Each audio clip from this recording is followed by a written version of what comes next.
imagine a war, thousands of miles away. Now imagine a single price change that sends an entire nation's economy into a freefall. Well, that's exactly what happened in Pakistan. This is the story of its 2026 fuel crisis, and it all kicked off on one seemingly normal day. April 2nd. It started out just like any other day.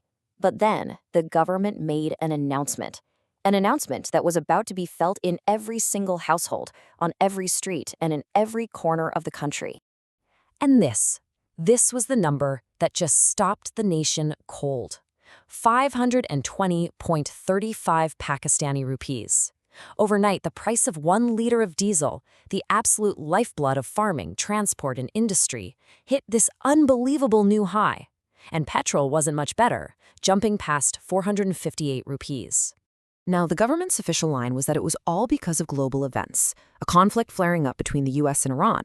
But as people started to protest, a totally different story began to emerge. So was this crisis just bad luck, or was it a crisis made at home? Okay, so first, let's just look at the immediate explosion. I mean, calling it a petrol bomb is pretty accurate. This wasn't some tiny price tweak. This was a seismic shock to an already struggling population. Look at this chart. It's not just about the price hike itself. It's about the sheer speed of it. I mean, a nearly 55% jump in the price of diesel in less than a month. That's not something you can just adjust to. That's a shock that hits you immediately, at the bus stop, in the grocery store, everywhere. It's a vertical climb, and it has very real, very painful consequences. So, how in the world did the government explain this? Well, this gets us right to the heart of the debate, where two completely different stories popped up. Okay, so on one hand, you have the government saying, hey, our hands are tied, there's a war in the Middle East, and it's driving prices up for everyone. But on the other hand, critics were pointing to a very different culprit, one much closer to home, a record-breaking domestic tax. This petroleum levy of over 160 rupees per liter, which is basically a sales tax at the pump, meant the government wasn't just passing on global costs, it was actually making the crisis much, much worse. And this quote from the former finance minister Asad Umar just nails the opposition's argument. He basically framed it as a choice. The government could have taxed the wealthy, but instead it chose to collect money from everyone, rich or poor, right at the fuel pump. Now, to be fair, to understand the government's point, we do have to zoom out a bit.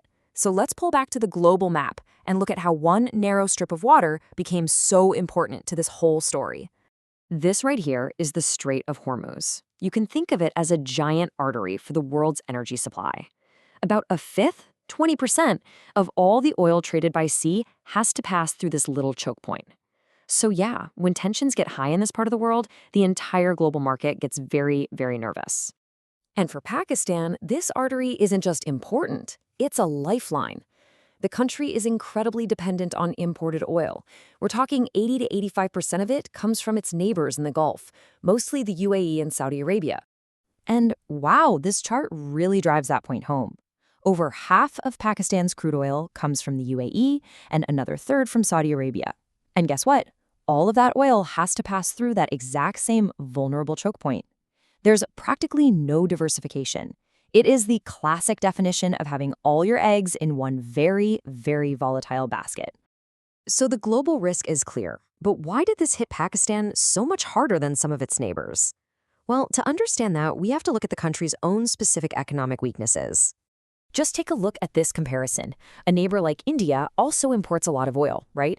But it has strong foreign exchange reserves to help pay the bills. Pakistan, on the other hand, has a higher dependency, weaker reserves, and as you can see in that last column, a very low capacity to absorb the shock. There's just no financial cushion. And here it is. This is the stat that really shows you the scale of the problem.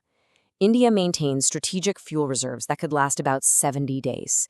Pakistan, just 14, 2 weeks. That's not a safety net. That's an economic tightrope with no buffer at all for global problems. So what does all of this, the geopolitics, the economics, what does it actually mean for the 240 million people living in Pakistan? Well, this is where it all crashes into everyday life. So here's the brutal math. For every $10 rise in the price of a barrel of oil, Pakistan's annual import bill goes up by nearly $2 billion. That cost doesn't just stay on some government spreadsheet. No, it ripples out. It makes transportation more expensive, which makes food more expensive, which makes electricity more expensive. It makes pretty much every basic necessity cost more. The reaction was, as you can imagine, swift and furious. You had protests erupting in the National Assembly. The political party Jamaat-e-Islami called for people to demonstrate all across the country. The government tried to conserve fuel by doing things like a 4-day work week, but honestly, for most ordinary people, the damage was already done. And this quote from Mohammed Zubair, a former governor, just perfectly captured the public mood. To many, it felt less like some unavoidable global crisis and more like they were being punished for years of economic mismanagement at home. And the scariest part? It looked like things could get even worse. Economists were warning that if this crisis dragged on, inflation could skyrocket from 7% to a devastating 17%. I mean, that would push millions more hardworking people right below the poverty line. You know, Pakistan's story is such a stark reminder of how quickly a distant war can become a disaster right at home. And it leaves us with this huge question, not just for Pakistan, but for any nation with a fragile economy. In a world that seems to be getting more and more unstable, how do you protect your own people from becoming the first casualties of a storm they had no part in creating?